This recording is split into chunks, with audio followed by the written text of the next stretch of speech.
Hello everyone, कैसे हो आप लोग। आज अपन लोग रीडिंग करने वाले हैं पर्यावरणीय कारक के बारे में, जिसे हम बोलते हैं अजैविक कारक। ओके, तो इसमें हम मुख्यतः 4 टॉपिक के बारे में बात करेंगे।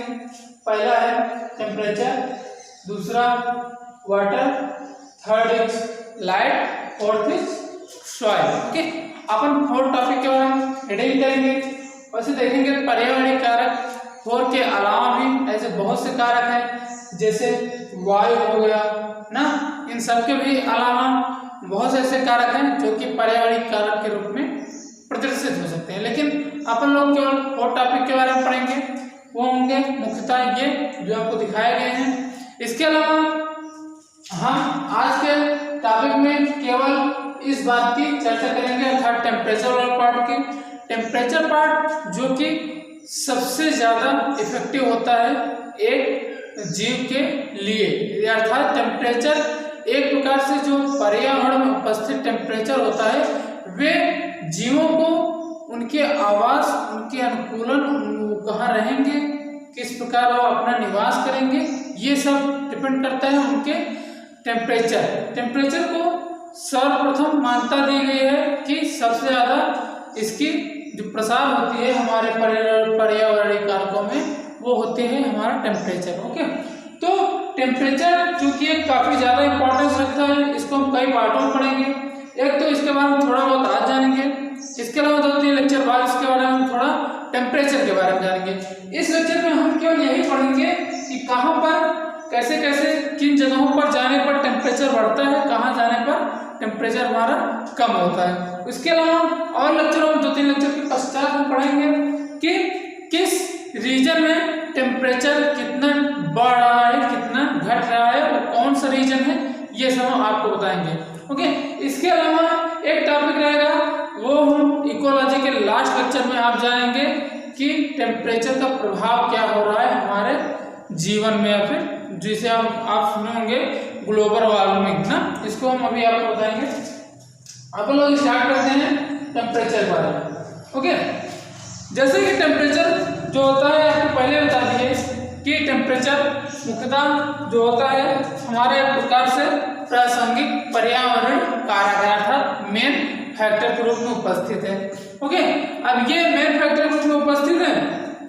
अगर आप देखेंगे कि टेम्परेचर किस प्रकार परिवर्तित होता है, टेम्परेचर हमारी ऋतुओं के बदलने से, अर्थात मौसम के बदलने से टेम्परेचर भी बदल जाता है। अब जैसे देखो ठंड के दिनों में टेम्परेचर कम हो जाता है, यहीं ग्रीष्म ऋतु में देख लो टेम्परेचर कुछ हो जाता है ना।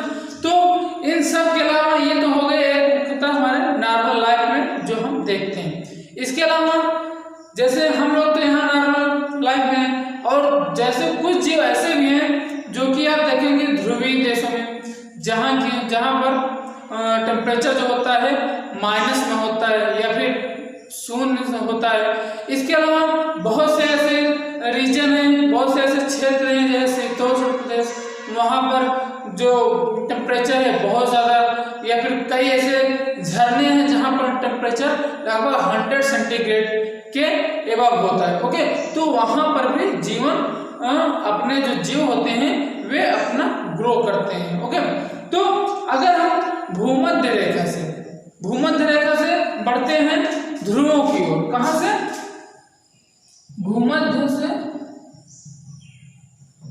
रेखा से ध्रुवों की ओर। इसके अलावा अगर हम मैदानों से, जैसे कि अपने लोग हैं, मैदानों से अगर बढ़े कहां पर, ऊंचे पर्वतों पर, ऊंचे पर्वत शिखर पर, तो यहाँ पर टेम्परेचर क्या होगा, टेम्परेचर यहाँ पर डिक्रीज होगा। क्या होगा, डिक्रीज होगा। अब देखो जब हम भूमध्य रेखा से ध्रुवों की ओर पढ़ेंगे, ध्रुव जहाँ की अत्यधिक ठंड प्रदेश होता है, तो यहाँ का टेम्परेचर कुछ था, यहाँ का टेम्परेचर कुछ था ना। तो हम इस टेम्परेचर से यही तात्पर्य आपको बताना चाहते हैं कि किस प्रकार एक जीव 0 डिग्री में भी जीवित रहता है, और कुछ जीव अत्यधिक टेम्परेचर में भी अपना जीवन स्पेंड करते हैं। इसके अलावा कुछ प्राणी जो ऐसे भी होते हैं न तो अत्यधिक गर्मी ठंडी, अर्थात वे बीच वाली अवस्था में अपना जीवन स्पेंड करते हैं। तो उसी प्रकार ये जो आपको बताया गया है कि तापमान के व्यापक परास को सहन करने वाले जीव को हम क्या बोलते हैं? पृथुता जापी, जिसे बोलते हैं यूरीथर्मल। इसके अलावा कम तापमान परास वाले जीव क्या बोलते हैं हम? तनतापी, जिसे बोलते हैं स्टेनोथर्मल। ये पॉइंट आपको समझाने के लिए ये सब आपको बता रहे थे। ओके, तो यह हो गया हमारा टेम्परेचर। अब टेम्परेचर के बारे में और जानेंगे, लेकिन उसको 2-3 लेक्चर बाद जानेंगे। लेकिन टेम्परेचर से संबंधित ही हम एक पॉइंट इसमें लेते हैं जो कि होता है हमारा वायुमंडल। क्या है? ये वायुमंडल है।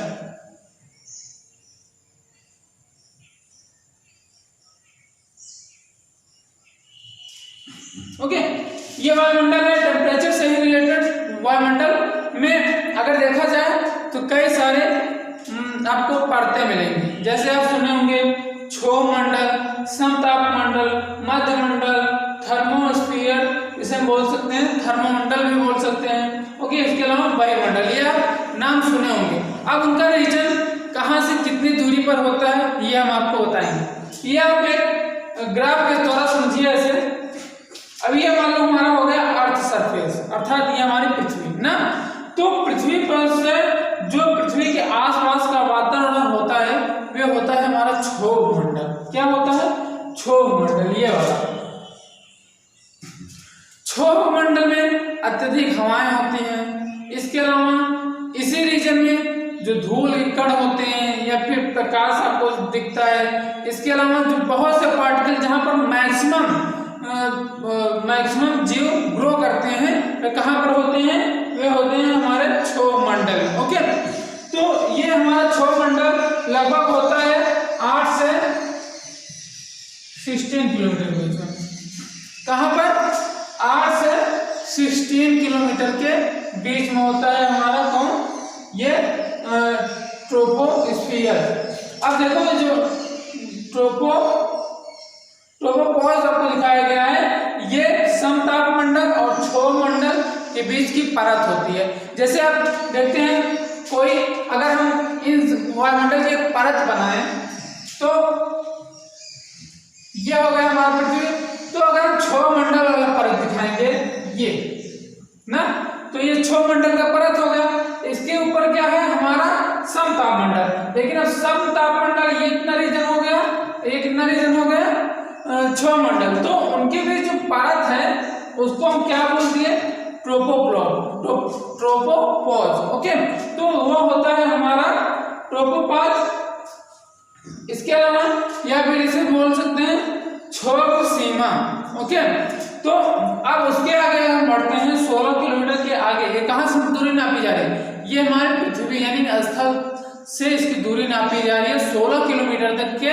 मुख्यतः जो क्षोभमंडल होता है वो 8 से 16 किलोमीटर के बीच का जो मंडल होता है क्षोभमंडल होता है। अगर हम उसके ऊपर बढ़ते हैं यानी कहाँ से? 16 से 50 किलोमीटर के बीच। हाँ, एक चीज और कि देखो ट्रोपोस्फियर जो क्षोभमंडल होता है वहां पर अत्यधिक हवाएं होती हैं, धूल कण होते हैं। तो हवाएं आने के कारण यहाँ का टेम्परेचर जो होता है ना, अगर हम क्षोभमंडल में जैसे जैसे ऊंचाई पर बढ़ेंगे, अर्थात क्षोभमंडल 8 किलोमीटर से ऊपर बढ़ेंगे 16 किलोमीटर तक, वहां पर क्या बोल दिया गया? यहाँ पर टेम्परेचर डिक्रीज होता है, अर्थात यहाँ पर जो इसका तापमान होता है ना वो कम होता है। किसके साथ साथ? ऊंचाई के साथ साथ। अर्थात क्षोभमंडल में जैसे जैसे हम ऊपर बढ़ेंगे तो वहां पर टेम्परेचर का मान जो होता है कम होता है, डिक्रीज होता है। इसके आगे हम अगर बढ़ते हैं स्ट्रेटोस्फीयर, अर्थात जिसे बोलते हैं समतापमंडल। ओके, वो उसका रीजन होता है कितना? 16 to 50 किलोमीटर। अब उस रीजन के अंतर्गत यह एक ऐसा रीजन है जहां आप देखेंगे कि ये रीजन हमारे लिए कितना इफेक्टिव का कार्य करे, कितना महत्वपूर्ण है। यही वह रीजन है जिसमें ओजोन परत पाई जाती है। क्या? ओजोन परत।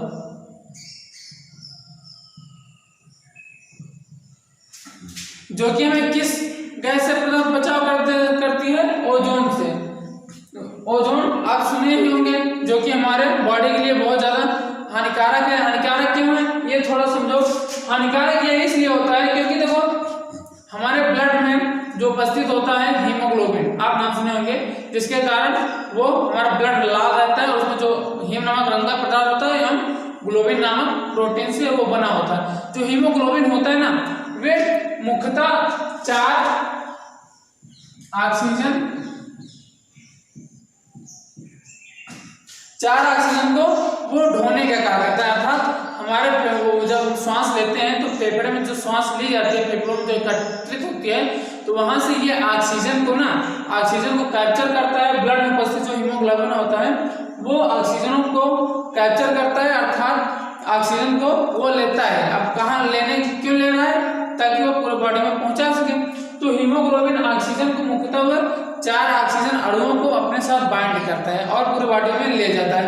लेकिन अगर हमारे बॉडी में ओजोन अगर पहुंच जाए, ओजोन गैस, तो उस स्थिति में ये जो हमारे हीमोग्लोबिन ऑक्सीजन को ले रहा जा रहा था ना, तो उसी के स्थान पर हो जाएगा ये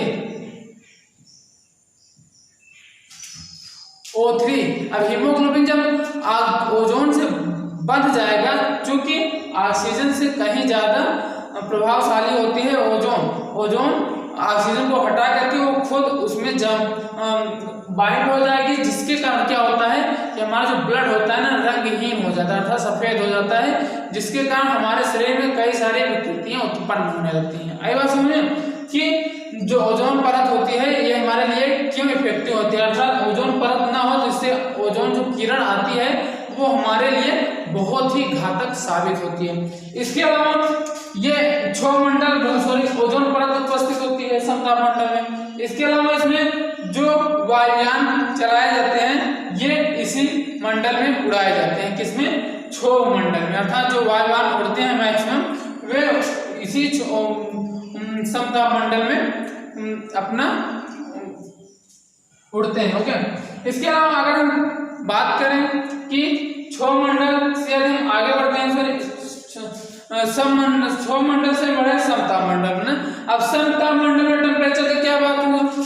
समताप मंडल में ये देखा गया कि जैसे जैसे टेम्परेचर बल्कि हाइट बढ़ी, अर्थात 16 किलोमीटर से जैसे हम ऊपर चले, अर्थात 50 किलोमीटर तक 16 से जैसे जैसे ऊपर बढ़ेंगे तो वहां पर टेम्परेचर इंक्रीज होता है विथ हाइट, अर्थात जैसे जैसे हाइट बढ़ेगा वैसे वैसे वहां पर टेम्परेचर इंक्रीज होगा। यहाँ पर क्या होता है, टेम्परेचर डिक्रीज हुआ था, लेकिन इस मंडल में, इस रीजन में क्या हो रहा है, टेम्परेचर का बढ़ाव हो रहा है। ओके, यहाँ पर हम सिर्फ आपको टेम्परेचर के समझाने के लिए ये सारी बातें आपको बता रहे हैं, ये बात आप ध्यान रखना। ओके, इसके अलावा अगर हम बढ़ते हैं कहाँ से, समताप मंडल से मध्य मंडल, वो होता है हमारा 50 to 80 किलोमीटर। क्या होता है? 50 to 80 किलोमीटर होता है।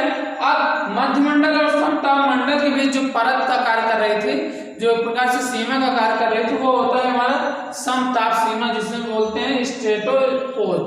ओके, ये होता है हमारा समताप सीमा। अब जब हम समताप मंडल के ऊपर बढ़ते हैं, यानी कि 50 किलोमीटर की दूरी से ऊपर बढ़ते हैं, ये पृथ्वी से जा रहे हैं ऊपर से नीचे नहीं आ रहा है, ये पृथ्वी से ऊंचाई नापी जा रही है। तो जब हम पृथ्वी से 50 किलोमीटर ऊपर चलते हैं, उसके ऊपर चलते हैं, तो होता है हमारा मध्य मंडल, जिसमें क्या होता है, मुख्यतः जो टेम्परेचर होता है वो हाइट के साथ साथ डिक्रीज होने लगा।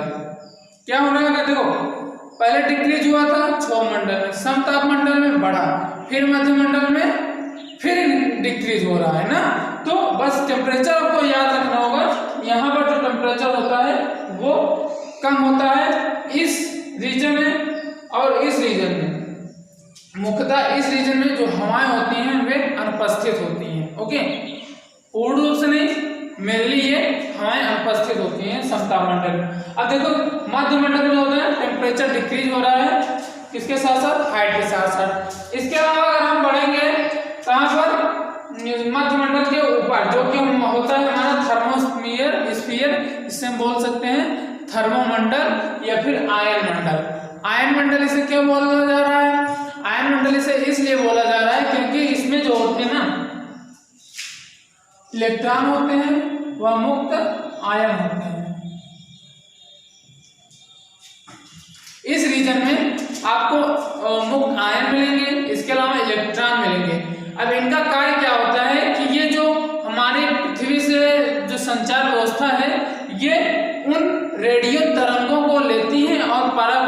करती हैं, जिसके कारण जो संचार व्यवस्था है, जैसे हम फोन लगाते हैं कहीं पर, वो हम यहाँ लगाएंगे और पहुंचेगा कहीं और, मतलब जिस जगह हम लगाएंगे वो फोन पहुंच जाता है। किसके माध्यम से?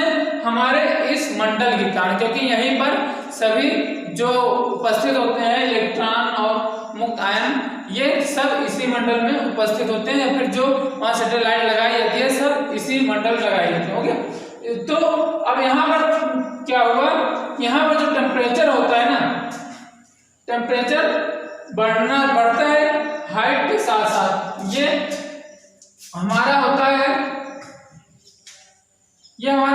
80 to 100 किलोमीटर। ये वाले रीजन आप देख लीजिएगा, ये यहाँ 150 किलोमीटर नहीं होता, ये होता है हमारा 80 to, ऐसे कुछ कह सकते हो,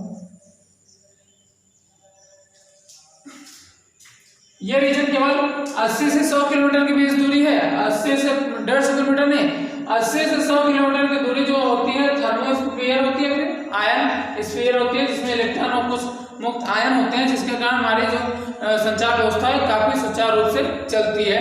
अब इसमें टेम्परेचर की अगर बात करें तो इसमें टेम्परेचर यह होता है कि हाइट बढ़ने के साथ साथ यहाँ पर भी टेम्परेचर आपको बढ़ने को मिलेगा, अर्थात देखने को मिलेगा कि टेम्परेचर यहाँ पर भी बढ़ रही है। तो ये सारे पॉइंट आप जो टेम्परेचर की बातें हैं ये आप याद रखिएगा, किस मंडल में टेम्परेचर बढ़ रहा है, किस मंडल में टेम्परेचर कम हो रहा है। इसके अलावा हम आपको एक दो लेक्चर के बाद बताएंगे कि किस प्रकार कहाँ पर कितना टेम्परेचर बढ़ रहा है, ओके, किस रीजन में। इसके अलावा अगर हम 100 किलोमीटर से ऊपर चलते हैं, जो कि हमारा होता है हेट्रोस्फीयर। एक चीज और, ये जो हमारा होमोस्फीयर है, हीमोस्फीयर, वो होता है हमारा 100 किलोमीटर। कितना? 100 किलोमीटर, अर्थात ये पृथ्वी से लगभग 100 किलोमीटर की जो दूरी होती है वो हीमोस्फीयर होती है। इसके अलावा 100 किलोमीटर से जो एबव दूरी होती है, अर्थात 100 किलोमीटर के ऊपर जो दूरी होती है वो होती है हमारे हेट्रोस्फीयर। ओके, ये बात याद रखना। अब इसके आगे अगर हम चलेंगे तो वो बहिर्मंडल आ जाता है। बहिर्मंडल जिसे बोलते हैं एक्सोस्फीयर, ये चल के हमारे जो ऊपर आपको समझते हैं कि ये ऊपर चल के मिल जाती है, एकदम लास्ट हमारा परत होता है। ओके, तो ये होता है हमारा हेट्रोस्फीयर। तो ये हो गई हमारे वायुमंडल की बात, किस ऊंचाई जाने पर हमारा जो टेम्परेचर है वो बढ़ा है। तो देखो हम टेम्परेचर के बारे में पढ़े मुख्यतः, तो हमें यहाँ जीव के बारे में पढ़ना था कि किस प्रकार जीव जीवित रहते हैं एक 0 डिग्री सेंटीग्रेड में या फिर मैक्सिमम 100 सेंटीग्रेड पर। अब जो 100 सेंटीग्रेड होते हैं वे गर्म झरने हो सकते हैं या फिर मरुस्थल हो सकते हैं ना। अब मरुस्थल में टेम्परेचर का क्या कारण है? वहां पर टेम्परेचर पानी की कमी के कारण हो सकती है ना, क्योंकि वहां पर रेत उपस्थित होती है। तो आज ऐसे कई फैक्टर आपको देखने को मिलेंगे जिनसे टेम्परेचर जो हमारा होता है वो मुख्यतः इसे पहला स्थान दिया गया है हमारे लाइफ साइकिल पर। ओके, अब इसके अलावा सेकंड जो आएगा वो होता है हमारा जल। इसके बारे में हम नेक्स्ट लेक्चर में पढ़ेंगे। Okay, thank you.